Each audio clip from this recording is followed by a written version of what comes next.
제가 대구살이를 했던 것은 9년 전이었던 것 같습니다.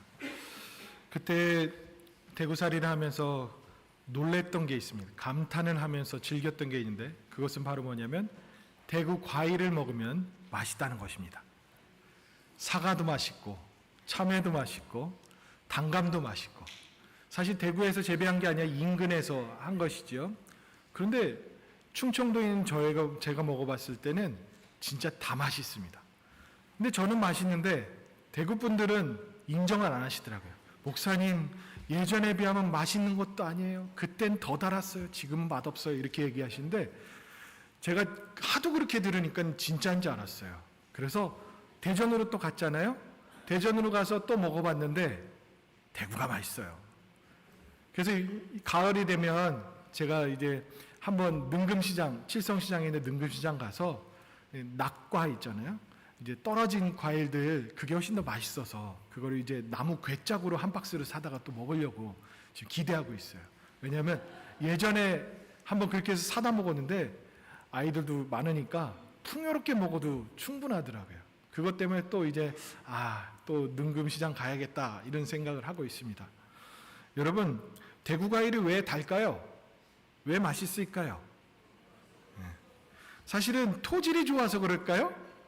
물이 너무 수질이 좋아서요? 그것도 요인이 있겠지만 그것만이 아니죠. 태백산맥과 소백산맥 사이에 그 분지처럼 되어진 이 지형, 이 산세 때문에 그렇죠. 그래서 낮에는 그 뜨거운 햇빛을 많이 받고 또 조금 이제 높은 지대에 있기 때문에 또 선선한 기운들 때문에 그 당도가 유지되는 것입니다. 즉 일교차가 크기 때문에 그 지형 때문에 맛있습니다. 단맛은 편안함에서 오지 않습니다. 그 견뎌낸 낙차에서 오는 것입니다. 낮이 뜨겁지 않으면, 밤이 서늘하지 않으면 달 수가 없습니다.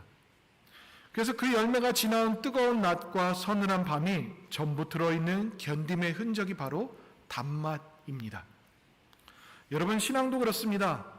나이가 들면 저절로 성숙해질 거라고 우리는 생각합니다. 그러나 살아보니 꼭 그렇지 않다는 것을 알게 됩니다. 세월이 지나면 피부에 주름이 생기고 머리는 희끗희끗 하얗게 변해가지요. 그런다고 해서 성품도 저절로 성숙해가는 것은 아닙니다. 교회를 오래 다닌다고 반드시 예수님을 닮아가지도 않습니다. 직분을 오랫동안 맡고 있다고 저절로 신앙심이 깊어지는 것도 아닙니다. 하나님 안에서 인고의 세월이 있고 우여곡절이 있지만 그 고된 훈련들을 견뎌낸 다음에 우리는 더욱 성숙하게 되어져 간다는 것을 압니다. 과일이 꼭 그렇습니다. 과일로 말하면 익어가는 것, 그것이 우리의 성숙함입니다. 여러분, 관상 보십니까? 관상 보실 줄 알아요? 왜 그러세요? 탁 보면 이제 아시잖아요. 살아왔던 세월만큼.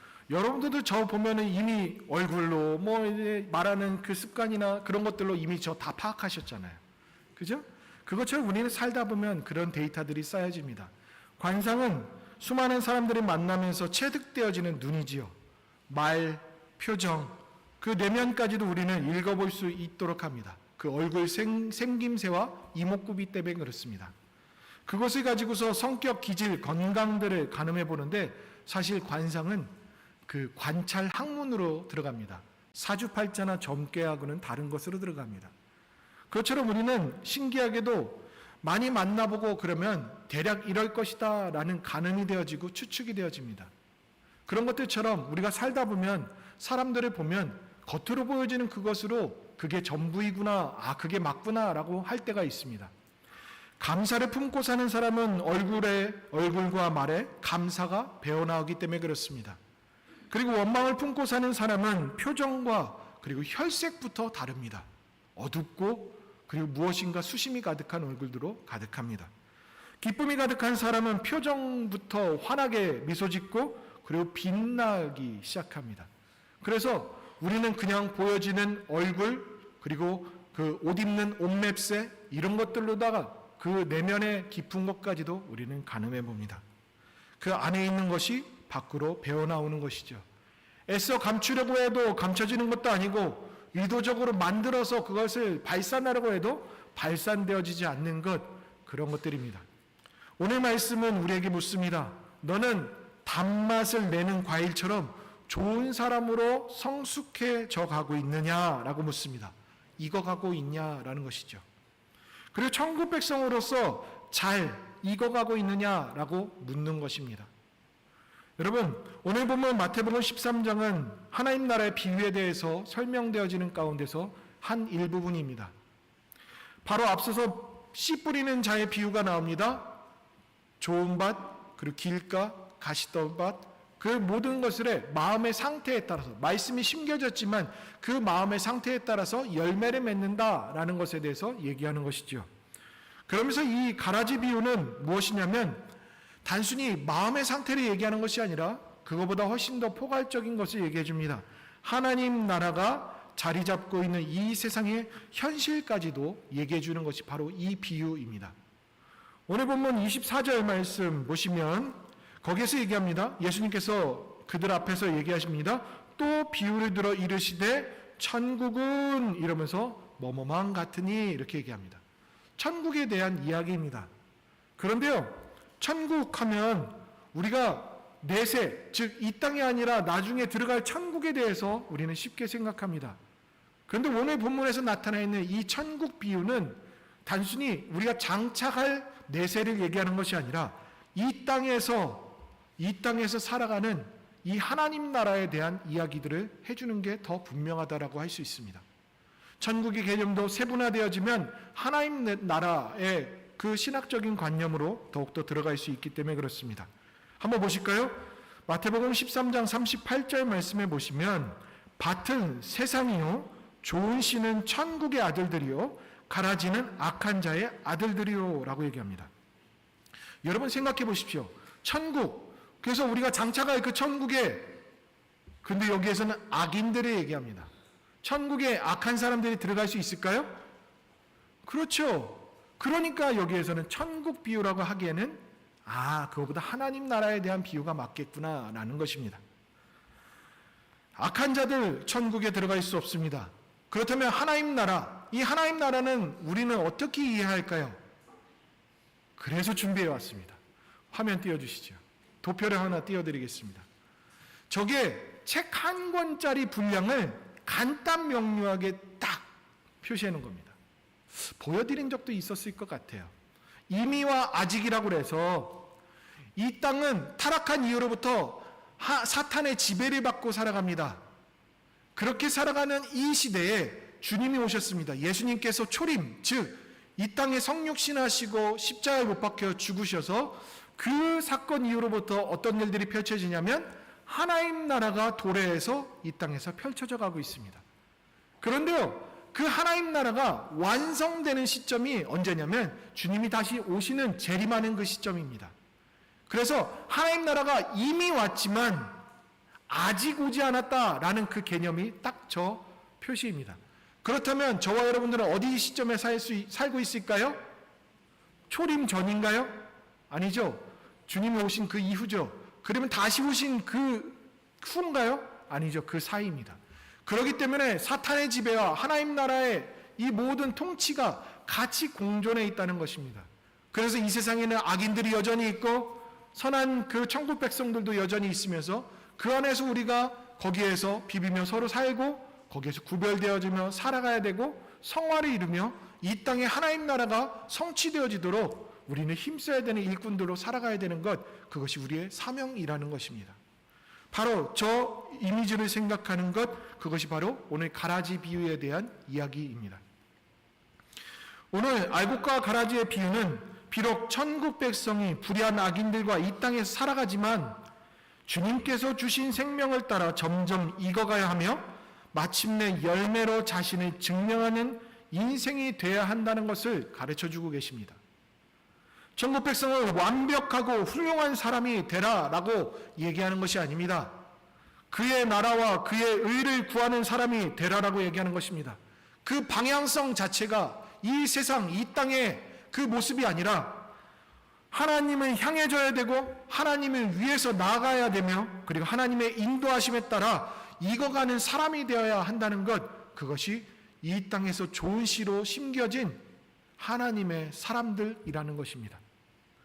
이제 저와 여러분들이 오늘 본문을 통해서 천국 백성으로 익어가는 인생들을 어떻게 살아가야 되는지, 그리고 오늘 말씀을 통해서 우리에게 무엇을 주시는지 그것을 함께 나누고자 합니다. 첫 번째입니다. 가라지가 아니라 알곡으로 자라가라 라고 말씀합니다. 가라지처럼 살지 말고 알곡으로서 살아가라 라는 것입니다. 우리 24절과 25절 말씀 다 같이 읽어볼까요? 24절과 25절 말씀 다 같이 읽겠습니다. 시작!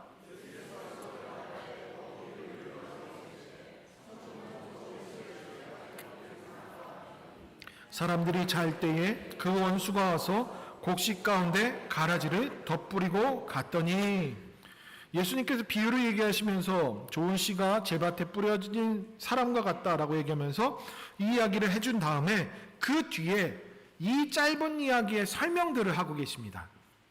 그 말씀이 무엇이냐면 오늘 본문 아니지만 그 뒤에 있는 37절에서 39절 말씀입니다. 37절에서 39절 말씀 함께 보시면, 좋은 씨를 뿌리는 이는 인자, 즉 예수님입니다.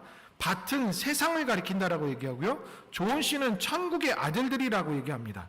간단하게 얘기하면 천국 백성이라고 할 수 있습니다.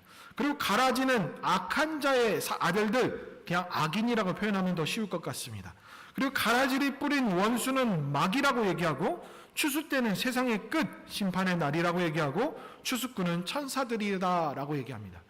예수님께서 앞에서 비유를 얘기하셨던 것에 대해서 명확하게 그 비유가 누구를 지칭하며 무엇을 얘기하는지 명확하게 설명해 주고 있습니다. 좋은 씨를 뿌리는 이는 예수님이고, 가라지를 뿌린 존재는 원수인 마귀입니다. 그래서 이 밭이라고 하는 이 세상 가운데서 지금 하나님 나라의 그런 모습처럼 이 땅이 그렇게 살아가고 있는 그 현상들을 설명해 주고 있는 것입니다. 그렇다면 조금 더 들어가 볼게요. 천국 백성 하면 누구입니까? 천국의 아들들이라고 하는데 과연 누구를 지칭할 수 있을까요? 그의 나라와 그의 의를 위하여 살아가는 사람들이라고 표현할 수 있습니다. 그리고 악인들, 즉 마귀의 영향 아래에서 살아가는 그 자들은 악인들이라고 표현할 수 있습니다. 그럼 천국 백성은 악인들, 즉 마귀의 영향 가운데서 세상의 가치 가운데 살아가지 않고 하나님을 위해서 또 하나님을 향해서 살아가는 자들이라고 표현할 수 있습니다. 그러면 악인들은요, 하나님의 뜻과 그의 나라를 위해서 살아가는 것이 아니라 세상 가치 가운데서 마귀의 영향 가운데서 그렇게 살아가는 자들 뿐만 아니라 그렇게 살지 못하도록 악영향을 끼치는 사람들, 그 자들을 악인이라고 표현할 수 있습니다. 즉 가라지 같은 인생들이지요. 그런데 여기서 우리가 놓치지 말아야 될 것은 있습니다. 좋은 씨라고 해서 스스로 좋은 씨가 되었고 그리고 스스로 밭에 심겨졌다라고 얘기하지 않습니다. 누군가에 의해서 좋은 씨로 되어졌고 그 좋은 씨가 그분에 의해서 심겨졌다는 것입니다. 즉 저와 여러분들이 만약 좋은 씨라면 그냥 단정을 짓죠. 저와 여러분들은 좋은 씨앗입니다. 왜요? 하나님을 믿고 주님을 위해서 살아가는 자들이기 때문에. 그렇다면 우리에게 내가 자격이 있어서 내게 무엇인가 노력을 해서 좋은 씨앗이 됐다라고 얘기할 수 있겠습니까? 아니죠. 주님의 은혜입니다. 모든 것을 주님께서 우리를 부르셨고 생명을 주셨고 천국 백성으로 삼아주셨기 때문에 우리는 감히 좋은 씨앗이라고 여겨지며 살아가는 것입니다. 주님의 은혜로 말입니다. 그렇다면 천국 백성들은 무엇을 하기 위해서 우리를 부르셨을까요? 주님의 은혜로 우리는 가라지가 아니라 좋은 씨앗, 알곡으로 열매를 맺으며 살아가야 될 것에 대해서 얘기하고 있는 것입니다. 이미 그렇게 살도록 정해진 것이에요. 우리가 선택한 것도 아니고 우리가 노력해서 얻어낸 것도 아닌 하나님께서 우리에게 부어주신 은혜이고 특혜이고 영광인 것입니다. 그렇다면 우리가 할 수 있는 것은 무엇입니까? 무엇을 해야 할까요? 태생에 맞게 알곡으로 자라가면 됩니다. 태생에 맞게 좋은 씨앗이니 좋은 나무가 되고 좋은 열매를 맺으면 되는 것입니다. 태생에 맞게 천국 백성답게 살아가는 것입니다. 가라지가 알곡이 되려고 노력한다고 알곡이 되어집니까? 그렇지 않습니다. 알곡인데 억지로 가라지처럼 살아간다고 가라지처럼 되겠습니까? 그럴 수 있습니다. 영양분을 못 먹고 영양을 받지 못하면 알곡을 맺히지만 정말 그렇게 튼실하지 못한 것을 맺을 수 있습니다. 그것처럼 우리의 삶의 태생은 알곡이기 때문에 열매를 맺게 돼 있고, 그리고 또한 이왕 맺을 거면 튼실한 알곡을 맺어야 되는 것, 그것이 바로 우리의 부름의 사명이라는 것입니다. 옛날 유럽 어느 왕가에 있었던 일입니다. 그 이솝우화처럼 이야기로 내려오는 이야기인데, 한 소년이 아주 험한 환경에서 자랐습니다. 그의 말투는 거칠었고 행동도 험했습니다. 그런데 어느 날 그 사람이 태생이 누군지가 밝혀진 것입니다. 그래서 궁에서 사람들이 나와서 이 아이를 데리고 갑니다. 잃어버린 왕자였다라는 것입니다. 그래서 하루아침에 거름뱅이 같은 행세를 하고 험악하게 살았던 그 인생이 왕궁에 들어서 왕자로서 삶을 살아갑니다. 처음에는 이 아이는 여전히 거리의 습관대로 살았습니다. 그래서 말도 투박했고 함부로 했고 쉽게 아무렇게 교양 없이 먹었고 그리고 화도 내고 그랬습니다. 그때 이 아이를 돌보던 신하가 이런 말을 했다고 합니다. 왕자님, 그렇게 하시면 안 됩니다. 왕자님은 왕자님이시기 때문에 왕자답게 행동하셔야 됩니다. 이런 말을 했다고 합니다. 바로 이것입니다. 왕자가 아닌 사람이 왕자가 되라는 것이 아니라 왕자였기 때문에 왕자처럼 살라라고 얘기하는 것입니다. 그것처럼 좋은 씨앗이고 천국 백성이면 천국 백성으로 이미 우리는 그렇게 되어져 있기 때문에 그렇게 살아가라라는 것입니다. 왕자가 왕자답게 살아가는 것은 온당하지요. 그것처럼 천국 백성이 천국 백성답게 열매 맺으며 살아가는 것도 맞는 얘기입니다. 여러분, 바로 이것입니다. 본래 저와 여러분들이 좋은 씨앗으로 심겨진 자들이니 좋은 씨답게 알곡으로 자라가야 한다는 것입니다. 제 아무리 가라지가 회방을 놓고 마귀 원수가 우리를 뒤흔들지라도 우리는 좋은 씨앗답게 알곡답게 자라면 되는 것입니다. 억지로 만들어내는 것이 아니라 주어진 것 그대로 살아가며 그것을 통해서 우리의 열매들을 맺어야 된다는 것을 말씀해 주고 있는 것입니다. 여러분, 우리는 가라지가 아닙니다. 알곡이기 때문에 알곡답게 살아가야 합니다. 두 번째입니다. 모양이 아니라 열매로 증명해야 한다라는 것을 말씀해 주고 있습니다. 모양, 즉 겉모습으로 드러내는 것이 아니라 열매로서 증명할 수 있어야 된다는 것입니다. 오늘 보면 26절 말씀 다 같이 읽어볼까요? 26절 말씀 시작. 싹신하고 열실할 때에 가라지도 보이거늘. 싹이 나고 자랄 때는 알곡인지 가라지인지 전혀 구분이 안 된다라고 말씀합니다. 결실할 때쯤 되니 가라지인지 구별이 된다는 것입니다. 죄송합니다. 헬라어 말씀드리겠습니다. 가라지라는 이 용어는 지자니아라는 단어를 씁니다. 영어로는 타레스라고 합니다. 그러면 우리말로는 뭘까요? 예? 쭉정이 땡. 독보리라고 합니다. 독보리. 독보리 아십니까? 독보리? 저도 처음 알았습니다. 왜냐하면 독보리의 특징이 있습니다. 익을 때까지는 밀과 아주 닮았답니다. 그리고 이삭의 검은 결이 나타나기 시작하기 전까지는 차이가 전혀 없다라고 얘기합니다. 그런데요, 이 독보리가 왜 독보리라고 부르졌냐면 수확 직전에 독성이 아주 강하답니다. 수확하기 직전이 그래서 그거 독성이 강할 때 먹으면 어떤 일들이 펼쳐지냐면 무기력증에 빠지게 된다고 합니다. 그리고 깊은 수면, 즉 잠을 자꾸 자게, 깊은 잠을 자게끔 한다고 합니다. 심지어는 죽을 수도 있다라고 얘기합니다. 그래서 독보리라고 얘기합니다. 여러분들 잘 모르시겠죠? 그래서 준비해 왔습니다. 화면 띄워주시죠. 예루살렘에 가면 어느 밭에 저 모습이 있는 것을 누가 사진을 찍었더라고요. 저기에서 가라지가 어떤 건지 알곡, 밀이 어떤 건지 한번 구분해 보시죠. 잘 안 보여서요. 그럴 줄 알고 확대해 드리겠습니다. 예.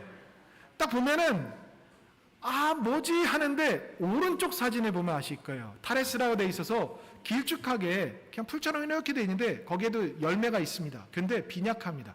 근데 오른쪽에서 또 오른쪽 그림을 보면은 튼실하게 결심해져 그게 밀입니다. 밀 이삭이고 그리고 그 옆에 있는 건 쭉정이라고도 표현할 수 있는 가라지입니다.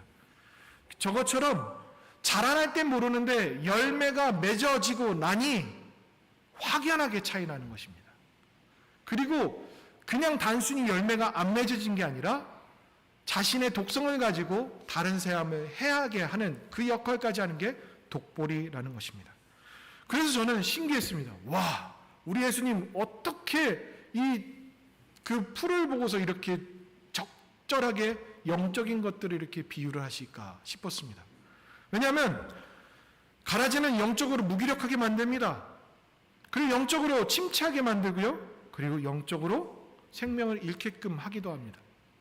그것처럼 천국 백성은 그렇지 않은 대적자는 겉모양으로 구별되지 않을 만큼 서로 닮았습니다. 그런 것처럼 대적자와 호감 가는 그 모습들도 지니기도 합니다. 여러분, 이것을 이해하려면 우리가 쉽게 얘기하면 여러분 사탄이 어떻게 접근할 것 같습니까? 사탄 저만큼 등치 크고 여기에 뿔 달고 근육 울그락불그락 하면서 그렇게 사탄이 다가올 것 같습니까? 자, 반대로 사기꾼은 어떻게 다가옵니까? 사기꾼 조폭스러운 사람들이 와갖고 사기치는 거 봤습니까? 아니요. 말은 천상유수고 어쩜 그렇게 핸섬하고 옷맵시도 좋은지 그러면서 별별 달콤한 말들로 우리를 현혹시키죠. 예, 봤습니다. 그래서 C.S. 루이스는 사탄의 전략에 대해서 스크루테이프 편지에서 이렇게 말을 했습니다. 제가 하나 읽어드릴게요. 지옥으로 가는 가장 안전한 길은 아주 완만한 내리막이다. 발밑은 부드럽고 급한 커브도 없고 이정표도 없어서 걷는 사람이 자기가 내려가고 있다는 것조차도 느끼지 못하는 길이다. 그러니까 이런 전략으로 너희들은 서서히 그들을 혼란시키게 하고 넘어지게 해야 된다라는 전략들을 펼치고 있습니다. 그것처럼 어쩌면 가짜가 진짜처럼 그렇게 다가올 수 있습니다. 분간이 되지 않습니다. 그런데 중요한 것은 뭐냐면 걸어왔던 그 과정, 밟아왔던 그 길에서 탄로가 납니다. 진짜와 가짜는. 알곡과 쭉정이, 즉 알곡과 가라지도 그렇습니다. 그것처럼 열매를 통해서 알게 된다는 것입니다. 그래서 예수님께서 말씀하셨습니다. 마태복음 7장 20절 말씀에 그들의 열매로 그들을 알리라 라고 말씀하십니다. 그러면서 얘기하시기를 좋은 나무는 좋은 열매를 맺고 나쁜 나무는 나쁜 열매를 맺을 것이다. 그래서 열매로 그들을 알 수 있을 것이다 라고 얘기하는 것입니다.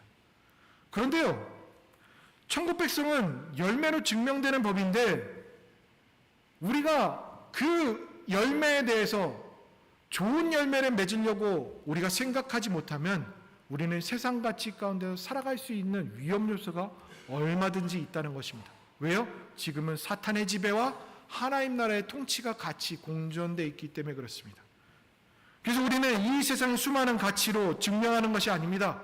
학벌로, 재산으로, 지위로, 내가 더 많이 가진 재물로 그런 것으로 우리를 증명하지 않습니다. 오히려 그의 나라와 그를 위해서 수고한 그 열매들, 그 삶의 가치들로 우리가 천국 백성이구나 라는 것을 증명해내는 것입니다. 그런데 오늘 본문 말씀에 놀라운 말씀을 우리에게 던지십니다. 30절 말씀입니다. 30절 말씀. 다 같이 읽어볼까요? 30절 말씀. 시작.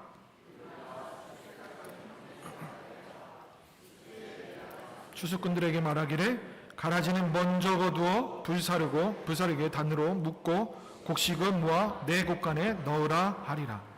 가라지 같은 인생의 마지막은 이것입니다. 추수 때 심판을 받는데 불살라지는 인생으로 간다고 합니다. 그것처럼 우리가 열매로서 증명하지 못하면 이런 일들이 있는데 이것은 단순히 우리를 두렵게 우리를 겁주려고 하는 말씀이 아니라 이것은 무엇을 얘기하냐면 알곡이면 반드시 열매가 있어야 된다는 것에 대해서 얘기해 주는 겁니다. 열매는 맺고 안 맺고의 그것이 아니라 천국 백성이면 열매로 나타나게 돼 있고 열매로 증명해야 된다는 것, 선택사항이 아니다라는 것을 얘기해 주는 겁니다. 그런데요, 좋은 나무는 좋은 열매를 맺을 수밖에 없습니다. 그런데 그것도 우리의 힘으로, 우리의 노력으로 된다라고 우리는 생각해서 무던히 애써야겠구나. 아유, 이제부터는 힘들게 주를 위해서 살아야 되겠구나 라는 생각을 할 수 있습니다. 그런데 예수님께서 말씀하셨습니다. 요한복음 15장 5절 말씀 다 같이 읽어보겠습니다. 15장 5절 말씀 시작. 나는 포도나무여 너희는 가지라. 그가 내 안에 내가 그 안에 거하면 사람이 열매를 많이 맺나니 나를 떠나서는 너희가 아무것도 할 수 없음이라. 열심히 수고해라 라고 얘기합니까? 아니요, 착 붙어 있으라 라고 얘기합니다. 포도나무에 너희들은 붙어서 가지로서 내 안에 머무르기만 해라. 그러면 열매가 맺어진다. 그것도 어떻게 해요?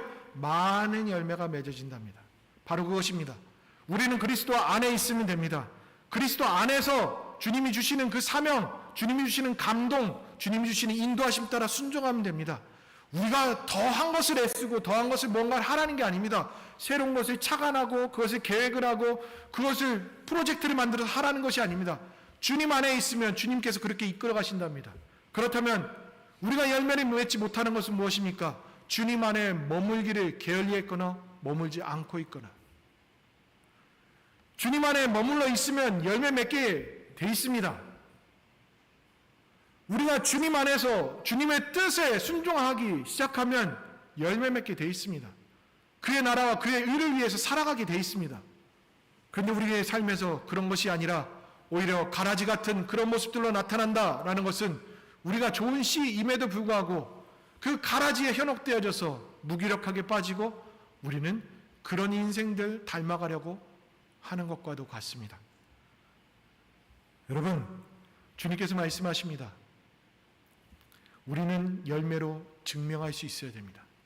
증명하는 것도 내가 노력해서가 아니라 머물러 있는데 열매가 맺어지니 그래서 나는 천국 백성이구나 하는 것을 알게 된다는 것입니다. 세 번째로 말씀하십니다. 점점 익어가라고 말씀합니다. 그런데 그 앞에 저는 단서를 붙이고 싶습니다. 뽑으려 말고 뽑히려 하지 말고 되려 점점 익어가실 수 있기를 바랍니다. 함께 보실까요? 25절 말씀에 보시면 가라지를 덧뿌리고 갔다라고 얘기합니다. 원수가. 이 덧뿌렸다는 것은 무엇이냐면 이미 씨가 뿌려져 있던 좋은 씨가 뿌려져 있던 곳에 안 좋은 씨를 다시금 덧뿌린 겁니다. 즉 이것은 사탄의 계략입니다. 좋은 씨를 다 끄집어내고 없애버리는 것이 아닙니다. 오히려 혼합시킵니다. 혼란시킵니다. 진짜 베개가 진짜가 되지 않도록 그 안에서 방해하게 합니다. 그게 사탄의 전략입니다. 그런데 이 밭을 놓고서 이거의 문제점이 발견되어졌습니다. 그래서 주인과 종이 얘기하는 것이 있습니다. 28절과 29절 말씀입니다. 거기에 보면 원수가 이렇게 하였구나라고 주인이 말을 합니다. 종들이 그럴 때 묻습니다. 그러면 우리가 이것을 뽑기를 원하십니까? 저희가 뽑을까요? 라고 묻습니다. 그럴 때 주인은 말을 합니다. 가만두라. 가라지를 뽑다가 곡식까지 뽑을까 염려한다라고 얘기해요. 놓아두라는 것입니다. 즉 이 말을 달리 표현하면 너희들이 뽑는 것은 너희들의 권한이 아니다 인 것입니다. 그리고 그 안에서 그만두게 하는 것도 하나님의 뜻이 담겨져 있습니다.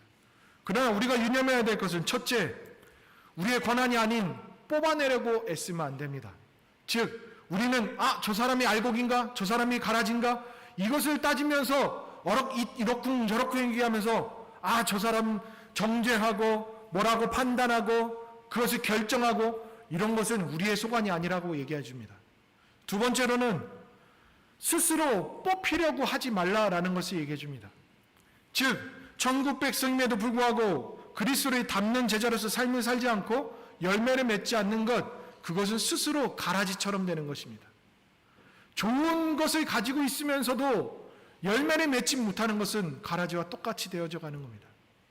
누가 시킨 것도 아니고 그것에 대해서 자기가 놓았습니다. 하려고 하는 의지도 없고 그 방향도 모르고 거기에서 그냥 놓고서 가라지처럼 살아가는 겁니다. 그래서 우리 주님은 거기에 모두 함께 있게 하고 그 안에서 점점 그 힘든 가운데서도 이겨내며 거룩하게 성화되어져 가며 그러면서 익어져 갈 것에 대해서 우리 주님은 그렇게 공존시킨 겁니다.